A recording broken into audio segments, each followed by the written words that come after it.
So a bright sunny day in India, a pleasant evening in Australia, and a beautiful morning in Caribbean. Good evening and good morning to all of you. My name is Ashish. I'm your host today, and we wish you all this 111th International Women's Day and welcome you all on behalf of Whiteboard Labs who are here on Zoom with me and who are on our LinkedIn page, YouTube channel, and Facebook page. Thank you to accept our invitation and be with us. Thank you. International Women's Day has become a time to reflect on progress, to call for change, and to celebrate the courage and determination of the women who changed the history and those who will advance gender equality into the future. International Women's Day is an occasion to review how far women have come in their struggle for equality, peace, and development. It is also an opportunity to unite, network, and mobilize all like minded people, men and women, boys and girls, for meaningful change. Today, on these occasions of 111th International Women's Day, we have two very strong women with us who have lived life on their terms and who will walk about their diverse experience and views. And we will discuss this phenomena called the glass ceiling or the invisible ceiling blocking the growth of women in their field of work. We have with us Professor Dr. Pooja Rastogi and Ms. Taneja with us.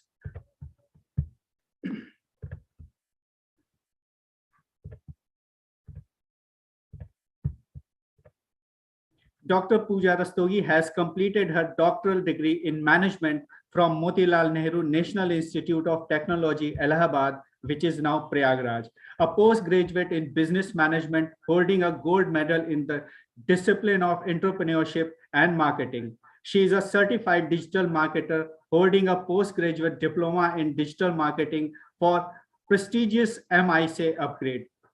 She has a certificate on strategy execution from Harvard Business School.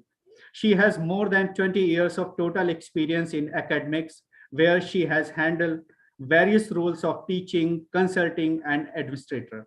She has been coordinator for Industry 4.0 in collaboration with Sam Circle, USA. She has received an award for Best Digital Marketing Faculty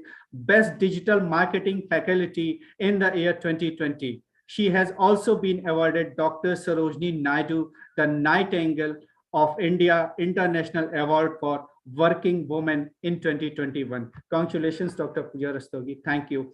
She is a certified trainer in the field of digital marketing and has developed brands for clients like Sleepwell, Acro Paints, Sikka, developers, to name a few. She has conducted various FDPs in the area of her discipline and written book, presented paper in perimeter educational institutes, and published cases and research paper in national and international referred journal along with guiding PhD student. Thank you, Dr. Pooja Rastogi, for joining us today. We also have Ms. Shailja Taneja, a passionate writer, poet, novelist, and memoirist. She has a rich proven track record at country, regional, and global level. She is known as a high-performing professional, building and optimizing organizational process, empowering team, managing compliance, and transforming strategic or operations plans into workable solutions. Having 24 years of work experience in government and private sectors, having expertise in functional areas of procurement, administration, travel, program management, donor or external relations, public-private partnership, grants, finance, budget, HRM, and project implementations with significant impact and sustainability. Thank you, Ms. Shailja, for joining us today. With this, let us start our discussion, and I'm truly looking forward to your views. Let me start with Dr. Pooja Rastogi. You are an academician, a scholar, and a management expert. How do you interrupt the glass ceiling, and do you think it actually exists today? Over to you, Dr. Rastogi. Thank you. I think Ashish sir has said too much about two ladies on the platform, and still I think he's a perfect gentleman to tie things together. Now, talking about the session and the theme for the session, I would say that it is a very apt On the other side, I would also say that it is still changing. This is my opinion. So when I talk about the glass ceiling, I'm talking about a transparent threshold which exists, which acts as a barrier for women in certain corporate sectors and industries, where they may not be given the same opportunities that are given to the men on the other side. But like most of my teaching has been into management education. I have taught for 20 years, so there have been maybe the students that I taught in 2002. They are into middle level and top level roles today. Now, when you talk to them, I retrospect and understand that maybe when we were studying, I'm talking about 1990s, the scenario was very different. It was time when women were thinking to take that first leap to reach to the dreams. The demography of family was changing. We were moving from a total joint setup to a joint family setup to a nuclear family setup. So being a marketing person, I would say that there is no single thing that has contributed to this development of a ceiling.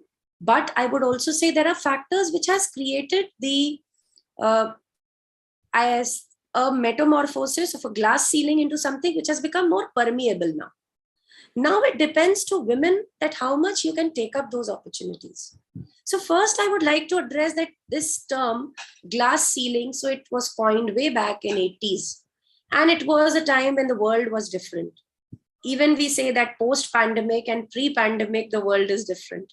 So think of 30 years. 30 years back, it was something like which is there on the history books and the NCERT textbooks now. So maybe at that time, and still I would like to appreciate it with empathy that there are still certain cities where we see this very predominantly present. Specific religious groups, we see this happening. Specific industries, we see that there is still a biasness between the gender. When we use the term manager, we don't give it a name, whether it is Miss or Mr. We take it as a unisexual role, where the role is important and not the gender. So I would say, and I personally say that if I'm speaking to you today and I am having the pride to carry a glorious introduction, what Mr. Ashish mentioned, I think it would not have been possible if I would not have been raised by a strong father who never felt that a daughter is a daughter and a son is a son. I belong to a very small city of Prayagraj. Now it is on the tourist map, very predominantly present, but it's a small city, still conservative. It is known as the Nalanda of the old times. People used to travel to Allahabad University to pick up their academic career. So, but I remember that since I was a child, I studied in St. Mary's, which is one of the best schools of Allahabad. And my father, because my mother did her DM from AIMS after marriage. So he was raising me up from when I was in class 4th, 5th, and 6th. And going to a convent where every nun would check you on whether your nails are not properly trimmed or the plait is not made. He used to get up, he used to make me drop to the school. And I say that most of what I am, I owe it to my dad. And it was not a time where we as daughters could hug him and tell him that, Papa, we love you. So when I talk about parenting today, a little girl will go into the lap of their dad and they would talk, they would gossip, they would have humor. But that is not what I think of my father. For me, my father is very aristocratic, disciplined role model that I aspire to be like. But yes, there is a distance I have to keep. So similarly, when I talk about the subject, which is glass ceiling, in certain organizations, yes, people prefer certain genders more often. So if I talk about a gynecologist, still we feel that a female gynecologist, if a girl, I took PCB, and like I told you, my mother is a doctor. So if I would say anybody, my mother is a doctor, the second question would be, acha, she must be an obstetrics or a gynecologist. Because they could not think that can women become a surgeon? Can women become an orthopedic surgeon? No, they are only made to deliver babies. So yes, in certain roles still, people prefer a female. Similarly, when we talk about teaching is still looked at as a prejudiced job for men. It is felt as if that men who cannot do anything in the corporate, they would come down to teaching. But does that mean that people who are into teaching have no avenues in the corporate. I would say that you have to respect that being the lady of the house, you have to keep a balancing act. When you walk, when we were small, we'd see on certain platforms that there is a event where there's a girl walking on a rope and balancing. That is the life a lady has to live. You have to sacrifice your role into a corporate to bring up your children, because your husband or you, either one has to do that. And why not you? So I would say that there are still certain roles where we are seeing that glass ceiling exists. But on the contrary, I would also make this point very dominatingly, that because of men, like we are having on screen, it is that the role of women in corporates are changing. When we talk about corporations, they want female workers because, yes, by virtue of God, women are better multi-skilled. They can manage many things at the same time. I'm taking a session just now. I am at the back of my mind. I know that I have to travel at 5. I have to teach my son who has an exam tomorrow. And I also have to take care of other things, what has to be cooked for dinner. But when a man is doing an office job, especially in the pandemic, agar meeting chal rahi hai, road, door band, shut, camera mode different, background vague, meri meeting hai, stay out. But can we say that? So yes, but females, yes, we are blessed to be multi-skilled. We can handle many things at a time. Even the research says that women are better organizers. So when it comes to organizing things, you would find women doing it better. I'm not saying men are not good at it, but there are certain things which is given to you by God, which are as a part of your genes. Be it studying in a Wharton or a Stanford, you cannot change the genetic chromosomes in which we are built. So when we talk about a human resource manager, when we talk about a team leader, if that happens to be a female, the empathy, the warmth, the encouragement comes natural. Because that motherhood is there. For being a mother, you don't need to deliver a baby. It is a feeling. We are talking about so many males who are single parents today, raising up a child. Does it mean they are women? But they still carry motherhood. So when you are a leader in a corporate and you're a woman, of course, your team feels more binded. They feel very taken care of. And I would just like to say, maybe my other panelist, she is an accomplished poet. She writes so many things. She can express it more beautifully. But when you actually do something and you actually see it happening in front of you, it is very important to understand that you have to raise the other generation very right. We are talking about a glass ceiling. Who creates it? Or who created it? Or who is changing it? It is we. Men today want a female boss. So I would say that the glass ceiling is becoming permeable. There are people on the other side who are looking at it in a different way. Of course, there are certain things that we should do, like we should be going for blind screenings, blind interviews. Because of course, like, for example, if I am a female taking an interview and the candidate happens to be a female, of course, that soft corner comes. Similarly, if there is a male, so like I'll take a profile of a sales executive. Usually we say that, okay, if you are a boy, you can be in the sales job, but if you are a girl, you should pick up HR. This is a saying. I'm not saying quote unquote. I don't know how much of it is true now. But yes, we feel that HR, if she's a female, she can take HR. A woman who can give birth to a child, bearing that pain, can't travel at 46 degrees to sell Lifebuoy to a village. I think the problem is here.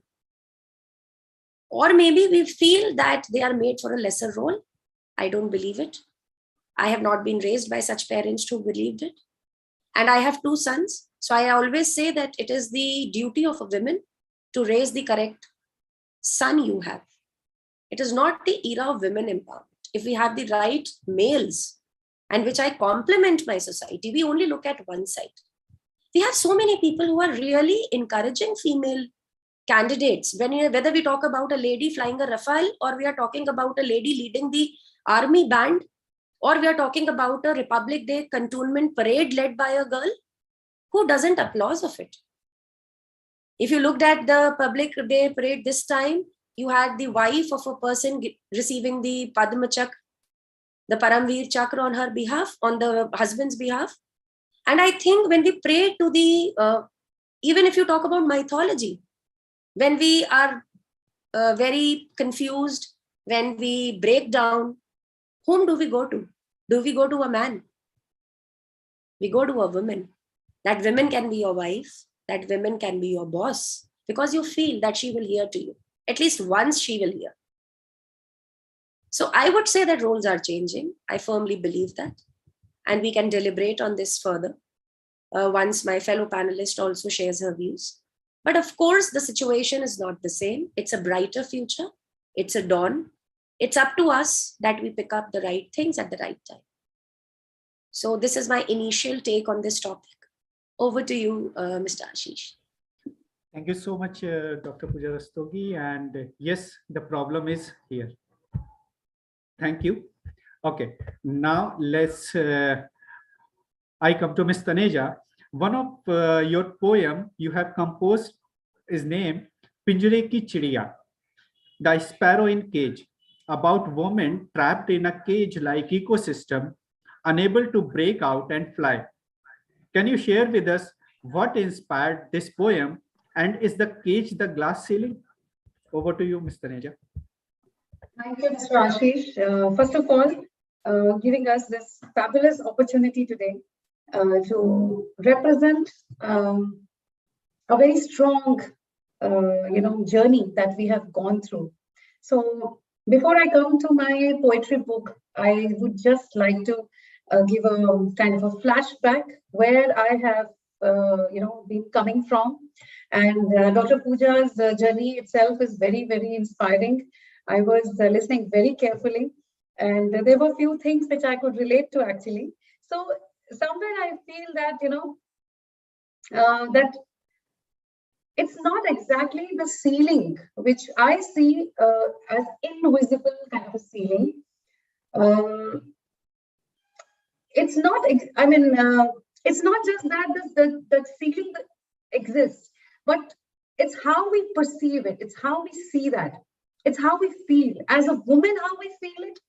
And as a man, how they are looking at it. There are two different aspects which somewhere I keep myself into, others' shoes as well.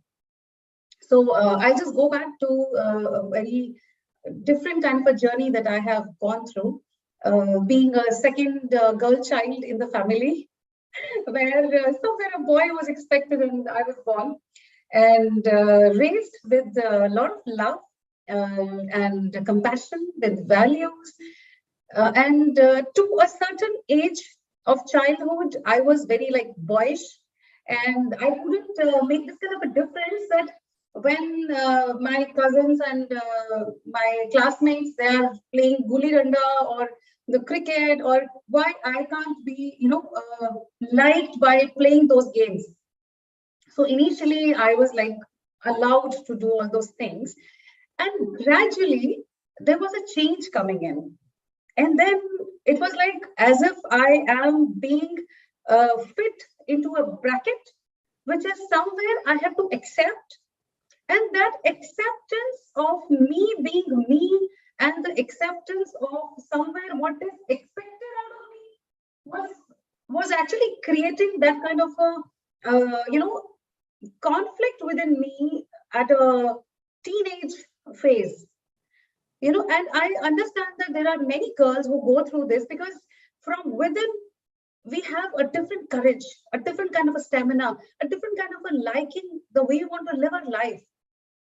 But somewhere there are some guidelines. We don't have manuals to raise kids, but yes, there are some guidelines in our family, in our traditions, in our culture, where a girl has a definition to be like.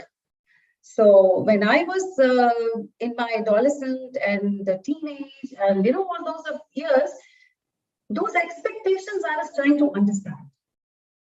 And then I can say that somewhere my father had a very good balance while we were growing. I have a brother also who is younger to me, and the household work was actually divided in such a way that if I am a girl, I will be allowed to do certain things.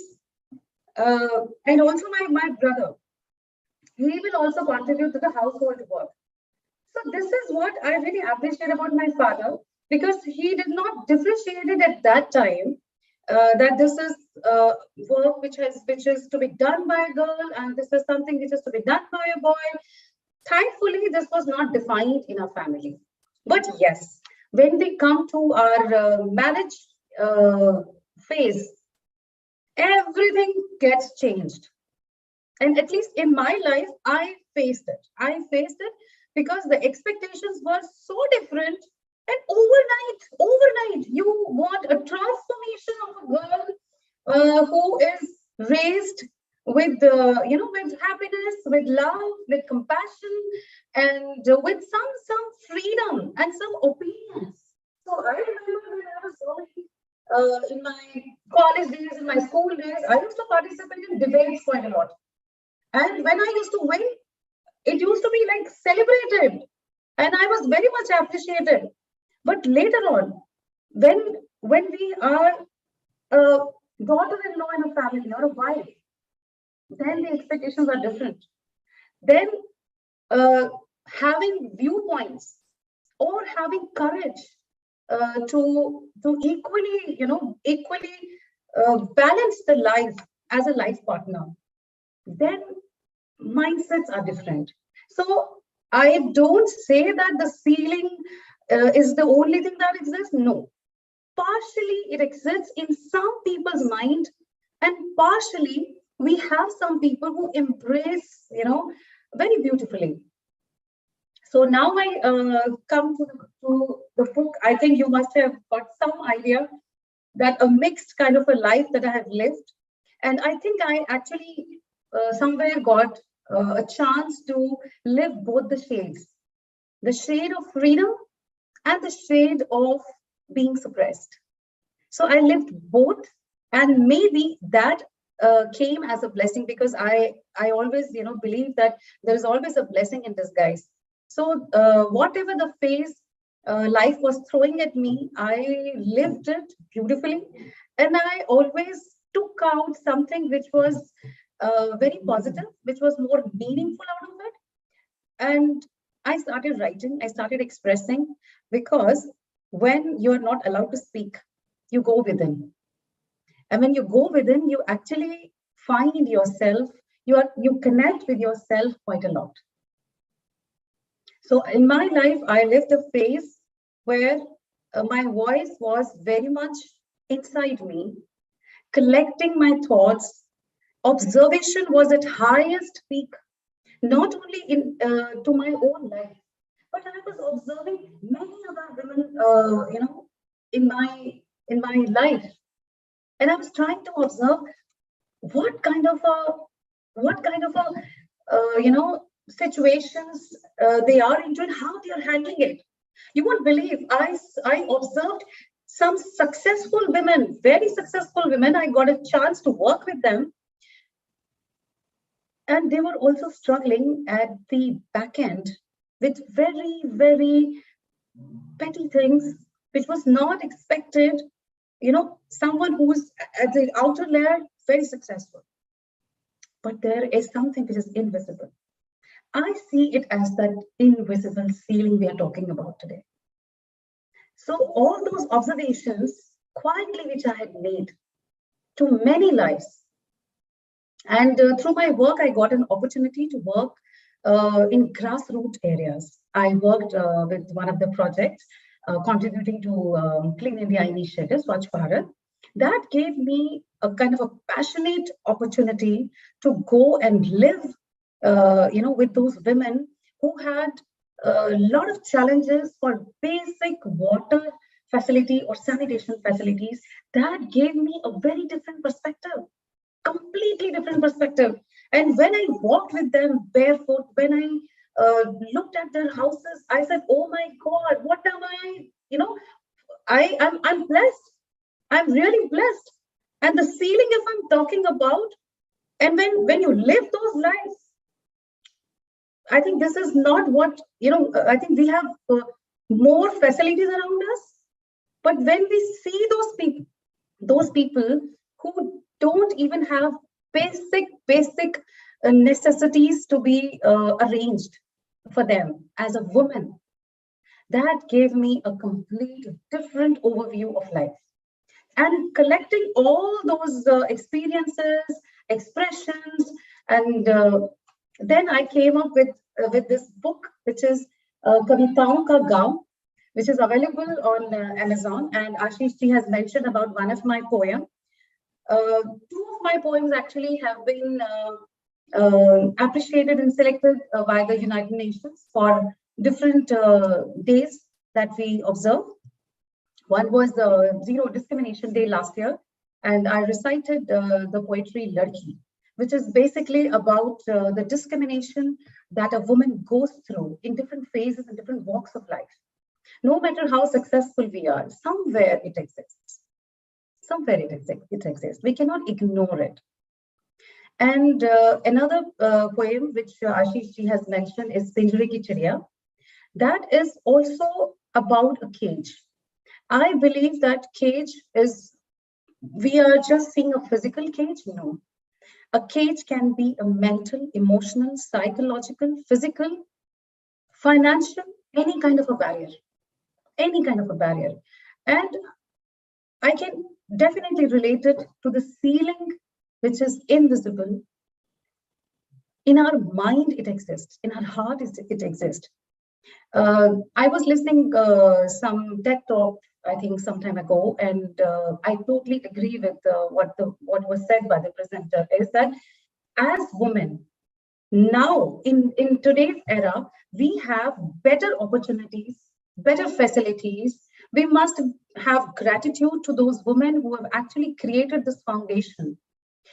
Maximum work has already been done by them. If I pick up history and if I read the kind of struggles they went through to give the life that we have today, I think we are blessed. We're truly, truly blessed. And we do have men around us. I've also got those kind of supports in my professional and personal life by men who I really thank. They came as mentor and guided me, supported me. And then I actually could feel that these ceilings, which we normally talk about in the name of women empowerment and all those things, is actually in few, not everyone, not everywhere. But yes, a lot of work has been done. A lot is yet to be done. And more opportunities, more doors of opportunities are open for us now. We as women, are we ready? This is my question to all the women across the globe, that are we ready?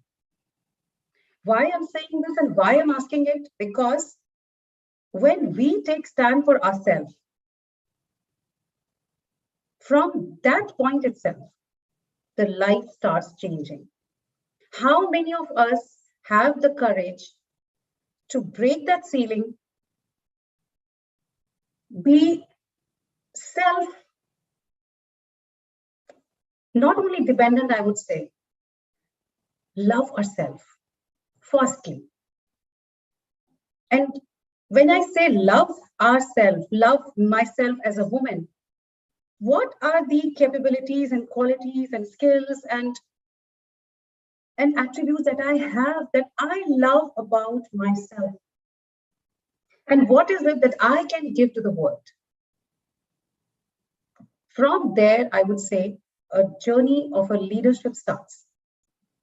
And there are one or two things which I would like to mention that in my journey, I learned is 3S,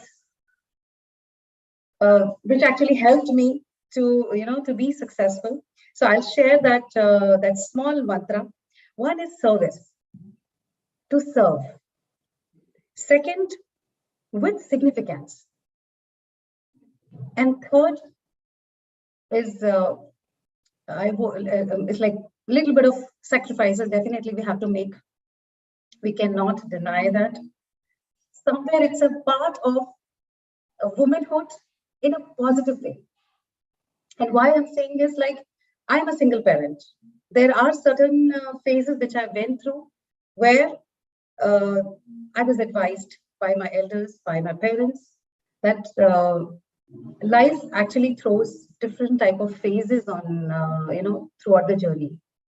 And when that phase comes, am I ready to sacrifice a bit now for a better tomorrow? And then I took a call. It was not easy because a lot of low and highs as a woman we go through, and the success somewhere it's slow, but for sure. So thank you. I took a lot of time, and I hand it over to Ashish ji for the. Yeah, thank you so much, Ms. Taneja. A lot yet to be done. Yes, it is required. Great.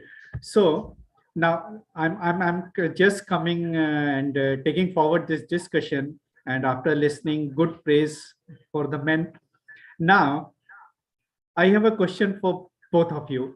Do you think men have a role to play in gender equality and shattering the glass ceiling?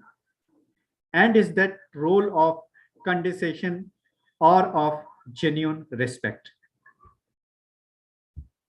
So, Okay, so yeah, first, Dr. Rastogi, over to you.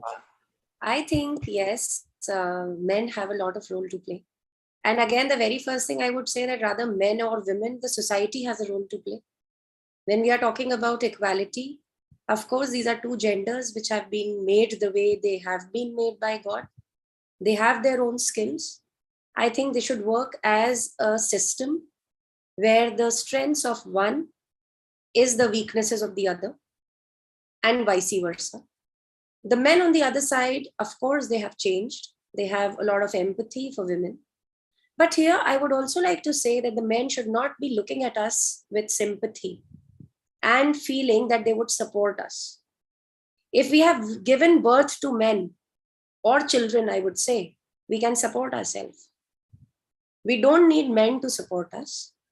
We need only the right people to support us. So I will not give a gender to that person. But because when we talk about population, we are 130 billion and the global population, of course, the statistics says that 70% of women have faced sexual harassment at work. Now, when I talk about that, of course, male has a reason to be a reason for this figure. So when you are at a workplace, there are a lot of do's and don'ts which are there for women, but there are the same should be made for men as well. Where you are sitting, what you are talking, what is your body posture, where your hands are, that are equally important. When you talk about a woman, when she is in the maternity phase or when she is in her days of pain, she has to be treated differently. I would also say companies like Accenture and many other places, the rules of work have changed. Men have given time to women to have comfortable stay, then give the best, because ultimately we are dealing with human beings. We are not dealing with machines. Unless and until I feel comfortable in a place, how can I give my 100%? And that comfort comes from the head. Usually when we talk about the C-suite, still it is dominated by men. So they are the people who are the policy makers. And that is why we say that when we have female representation in the C-suite, the policies would be made with a lot of empathy, better than that they are today. But it is an urge from me to all the men that still you are a father, you are a son, you are a brother. So why can't you create policies the way you would have made it for your house? Why do you feel that a woman who comes to work and wants to grow in the ladder has to be satisfying you first? I think you should be talking to that person in the same respect that you talk to people at your home place. So men, of course, and that is why I said I've been blessed by two sons. I'm very proud that one is 19, the other is 11, and I think they are perfect men in making. It is the role of a mother to give the right values to a son. And that is why men have a lot of role to play. If I talk about the Prime Minister of the country, do I see him as Mr. Narendra Modi, or do I see him as a woman? I see him as a leader. For me, he is a person who thinks of women. He respects women. So when he touches the feet of his mother on any platform, people say, "Kya publicity ho rahi hai?" That's not publicity. When you respect the women from the womb from which you have existed, that is not publicity. That is simple respect. And a women who can create life, they can create miracles. But even a life was not created without a man. So how can miracles be created without a man? So I would say that they are complementing to each other, that gender should diffuse. We should be looking at people as individuals in contributing to the system, to the society and the world. I would also say the last thing, that if we want to remove the glass ceiling, we have to change the way we think, because everything is in this black box and everything is a lot to do in childhood. Freud's theory beautifully talks about that how the childhood of a person makes the personality of a person when he grows up, he or she. So the psychological thought process has to be trained in a child, which has to be done by the women. When we come to workplace, who is handling the child? Either a daycare or a maid. Do you think the right values can be given? Of course not. Still, we are having a better generation, the generation we are creating, because values go from a mom to a child. The second thing that needs to be changed is gender biased roles. Like I said, that we should not think that every gynecologist will be a female, or maybe the best of heart surgeons should be a male. It should be the skill, it should be the capability that is important, not the gender. Third, we should also give due respect to each gender. When we are making a CEO, we should not think that he is Mr., Miss, Doctor. It is the capability which should be seen, and that should be seen in a blinded way. So we should look at the skills, the outcome, the performance, rather than what is written on the form on the gender end, right? And finally, sexual harassment. Of course, that is a big no. Because unless and until you treat women the right way, you will not get what you want. If we can be powerful to create the world, we also have the power to destroy it. Whether we talk about Kali or Durga, the choice is to the society what they want to see the women like. A Kali destroying things for the betterment, or a Durga creating the power of positivity for the world ahead. So I would say that yes, they have a larger role to play. And behind every successful woman, of course, there's a man. That can be a son, that can be a father, that can be a husband, that can be a mentor. But of course, there is a man in the background. Thank you. Great. Thank you. Very strong point you have raised, Dr. Rastogi. Like, yes, you rightly said, a skill should be recognized, not the gender. Great. And any thought, Shailja, of yours? Yes, definitely. As I said earlier also, that, we look for balance. And as Dr. Pooja also mentioned, that it should not be a gender attached to a role. And not gender specific roles should be created in the organization or also at home in personal life. So I'm looking at both the aspects, the professional life and the personal life. At home also, it should not be a gender specific thing for anyone. Similarly, at organization also, it should be a clear mindset of a TOR, which we call like terms of reference for a job. I will share one of my observation. I'm a little different, I must say. When as a woman, we apply for a job, because I had those kind of experiences, and I'm sharing it and very honestly sharing it, that going through my pregnancies, at that time, when we apply for a job, it's somewhere assessed that a woman will take maternity leave, there'll be benefits and those kind of things. I have this hurt somewhere in me that when a man applies for a job, if he's newly married, does anybody think of, he will have babies and he will take paternity leave, all those kind of benefits? No. And it's my humble request through this platform that please, one, we must encourage men to take paternity leaves if required. In fact, they should. And if they are not taking it, they should be questioned. Then why you're not taking it? And if it is it's written in the HR policies and manuals, if it is just written for the sake of writing it and not implemented the way it should, then somewhere the work is half done. If we write that women candidates are highly encouraged to apply, but at the time of joining, at the time of finalization, if we are assessing it differently, like I went through that there are some positions which require extensive travel. So that extensive travel is expected from a man, and extensive travel is not expected from a woman. Even if I get those jobs, there's a question at home by the male members itself. Why? One is security. So extensive travel is not a kind of a barrier, but the mindset again of male members at home. Are you safe while traveling? So if a parent of any girl is thinking 10 times to send the daughter for a job which requires all these, kind of a late coming, late night jobs, or any kind of a travel, which is a concern for family members, I request that there is a need for change. And we are the ones who have to be the change to see the change. And I truly believe this. So I don't say that feminist is a right word, because it becomes very, very negative. I'm sorry, but according to me. So let us be inclusive. I would say inclusive, not only for women, men, but also for transgender people.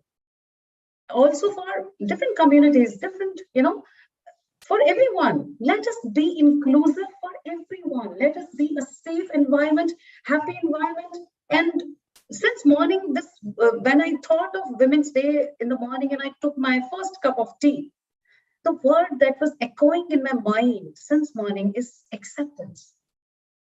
If we have an acceptance for a role without being biased for a gender, which means we have achieved, which means we have a kind of a right place for next generations.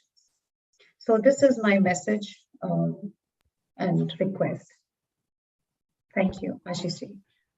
Great, Shailja. Thank you so much. In fact, during your talk, I have received one question from social media, which is saying, in fact, asking, should there be an equal scale of measurement for men and women when evaluating their respective performance in an equal role? So I believe the individual who has written this for the forum got his or her answer.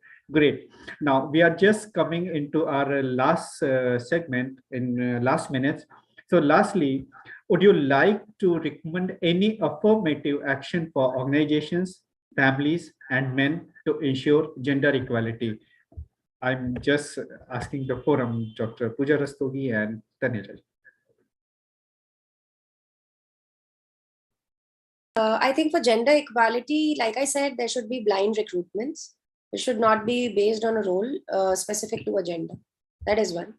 And the second is that the performance appraisal and the KRAs, when they are being formed, it should be for an individual without any tilt towards a gender. We should give equal chance to both the genders or any gender for that matter to perform and progress. So that equality has to come from the side of the organizations when they talk to the employees in front.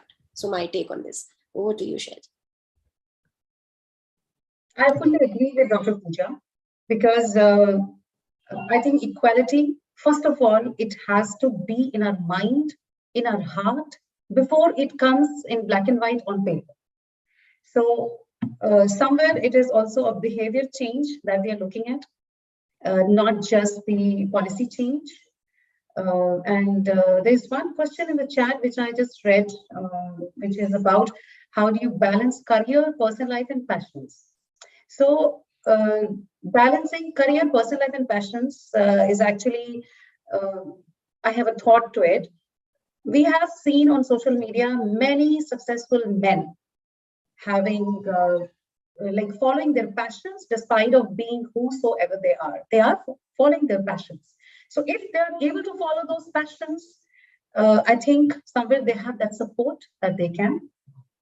And equally, but mostly it comes to a woman. How do you balance? So in future, the way a man is allowed to follow his passion, maybe going for hiking or any other thing, or maybe any other, any kind of a passion that they follow, which allows them to give their me time. I think women should also be allowed. And in last few years, when I started following it, so the work-life balance, the true meaning of work-life balance, to be very honest, I learned in last just 2 years. So maybe I wasted decades of working, and but it took me a long time to understand work-life balance.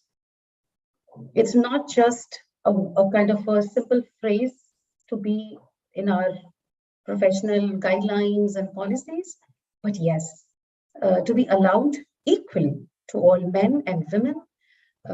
Because if I think, Dr. Pooja, you will also agree with me, we are not 9 to 5, 30 kind of a people.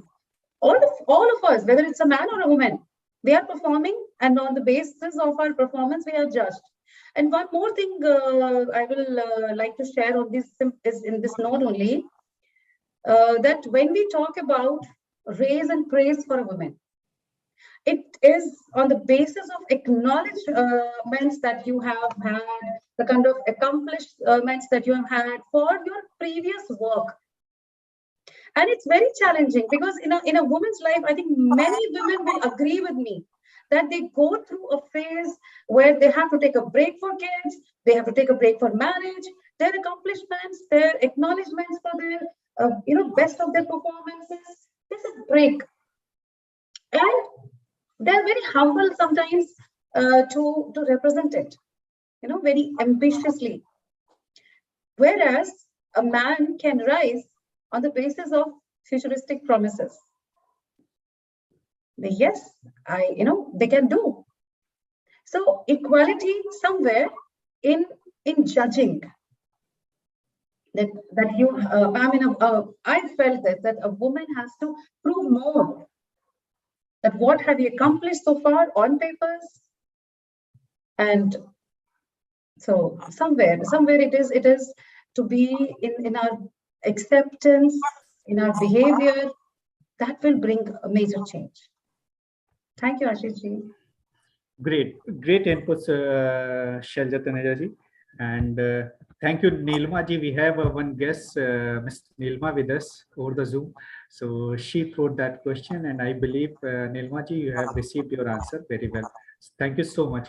Now, we are just at the end portion of our session today. So I'll give my thanks to you, Dr. Pooja Rastogi and Ms. Shailja Taneja. This was a very interesting and instructive discussion. We will definitely carry a summary of your points and recommendations and hope people take a feather out of your book. So thank you so very much to be on this panel. And the thank you for all the viewers who have joined us today and those who may view later. I would also like to announce that Whiteboard Lab is extending our support towards women leadership by offering a free master course in Women in Leadership. You can visit our website, which is whiteboardlabs.com.au, and register for free. And yes, on coming 16th March 2022, we'll be having a great global session on this glass ceiling for global guests as well.